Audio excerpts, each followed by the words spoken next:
Oração da serenidade. Senhor, dai-me serenidade para aceitar as coisas que não posso mudar. Coragem para mudar todas aquelas que são possíveis. Sabedoria para que eu saiba a diferença entre elas. Que eu saiba viver cada dia como se fosse o último, aproveitando um momento de cada vez. Que as dificuldades sejam vistas como caminho para superações, que eu contribua para que tudo seja feito conforme a vossa vontade, que eu reconheça as minhas limitações e aceite. Hoje eu me lembrei de uma história triste, mas é necessário falar dela porque muitas vezes nós nos expressamos e falamos muito sobre positividade, espiritualidade, entre outros assuntos. Então eu vou contar uma história que aconteceu comigo no hospital onde eu trabalho. Uma paciente, ela tinha 11 anos, mas ela tinha um corpo de uma pessoa mais velha, de uns 15 anos. Só que o comportamento, a cabeça dela era de uma criança de no máximo 8 anos. E durante muitos anos, desde pequenininha, ela já investigava uma doença que faziam inúmeros exames e não descobria, não tinha o diagnóstico fechado para aquela doença que ela tinha. Ela tinha muitas dores no corpo e tinha alergia a tudo que se possa imaginar. Tinha alergia a medicamentos e entre outras coisas. Então, os médicos decidiram iniciar um tratamento que seria longo. Só que como essa paciente ela se tratava há muitos anos no hospital, ela não tinha uma rede venosa boa. Porque quando se faz um tratamento longo, precisa ter umas veias boas para que seja administrado os medicamentos. Então, ela precisaria também de um acesso. Um acesso é onde os medicamentos são administrados. Então eles decidiram colocar um CTI. CTI é um catéter totalmente implantado. E para ser colocado esse CTI, ela tinha que ir para o centro cirúrgico. E durante a internação, ela ficou em jejum várias vezes para ir para o centro cirúrgico para colocar esse CTI. E várias vezes ela chegava o fim do dia e não dava certo. Aí a gente ia falar para a paciente, então, agora você pode comer que o seu procedimento foi cancelado, foi suspenso. Então, no último dia que eu estava com a mãe com a paciente, com a mãe da paciente, eu fui falar com ela e me veio umas palavras assim. Eu disse a ela: Deus sabe de todas as coisas. Se não era para ser nesse dia, então seja feita a vontade dele. E ela: é verdade, né? Ela é verdade, né, enfermeira? Ai, a mãe dela era uma querida, viu? É uma querida, né? E durante mais alguns dias de espera, né? Isso foi, eu acho que uns 4 dias. Chegava no final do dia, era cancelada essa cirurgia. Então, finalmente chegou o dia da cirurgia, da implantação do catéter. E ela foi. E quando nós recebemos ela da cirurgia, nós já percebemos, quando ela retornou para nossa clínica, nós já percebemos, toda a equipe percebeu que tinha alguma coisa errada ali. Primeiro porque veio um monte de gente, normalmente são só 2 pessoas que vêm trazer o paciente. E nós percebemos que não estava bem.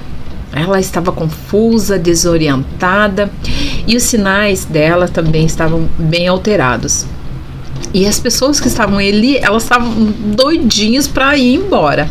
E aí nós temos uma enfermeira que ela é maravilhosa, uma enfermeira que, olha, a gente sempre sabe quando a gente trabalha na área, eu diz assim, olha, essa aí eu deixaria cuidar de mim, essa aí não deixaria.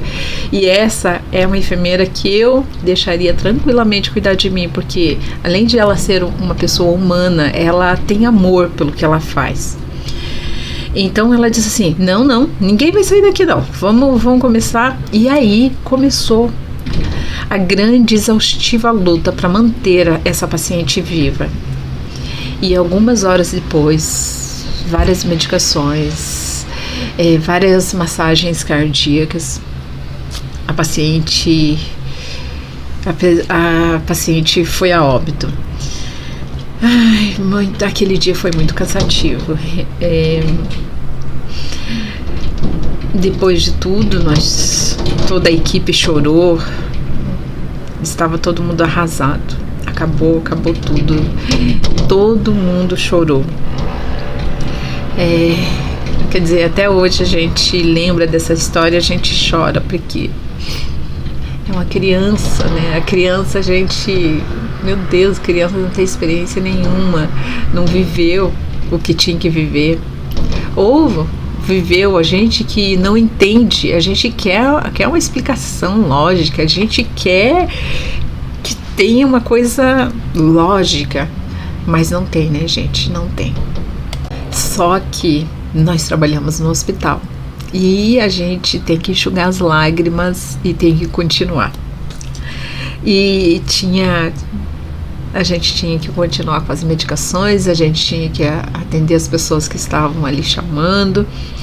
E tinha um paciente, esse paciente para mim é muito especial, que também já se foi. E ele, com a inocência dele, ele perguntou assim para mim, tia, por que você tá chorando? A minha vontade era que ele não sofresse, ele era muito inteligente, muito esperto. E eu disse apenas, não, meu querido, eu só tô com uma alergia. E ele se conformou e voltou a fazer o que ele estava fazendo. Um tempo depois, a gente parou de chorar porque tinha que continuar, as pessoas precisavam ser atendidas. E o choro, com certeza, só atrapalharia. Porque você imagina, você tratar o paciente já está mal e você lá chorando em cima dele, não dá, né? Então eu limpei as lágrimas e continuei o meu trabalho. Depois, como que anestesiada pela dor, eu não chorava. E eu parecia alheia à situação. E eu ouvi comentários de que eu era durona ou que eu não tinha sentimentos. Comentários que eu nem considerei, nem levei em consideração. Eu sempre faço o meu melhor na minha profissão. Eu trato todas as pessoas com amor, de verdade. Mas depois que tudo acontece, que não posso fazer mais nada, não adianta eu ficar falando, me lamentando. Devia ter feito isso. Então, aqui, a gente tem que valorizar as pessoas enquanto elas estão vivas, enquanto elas estão aqui presentes nesse físico.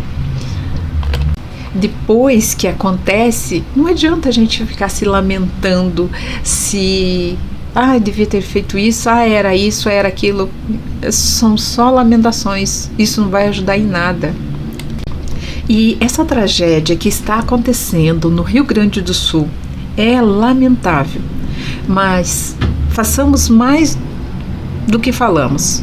As pessoas precisam de comida, precisam de abrigo e todo tipo de ajuda. Então, quem quer ajudar, ajude, levando sempre em consideração o que uma mão faz, a outra não precisa saber.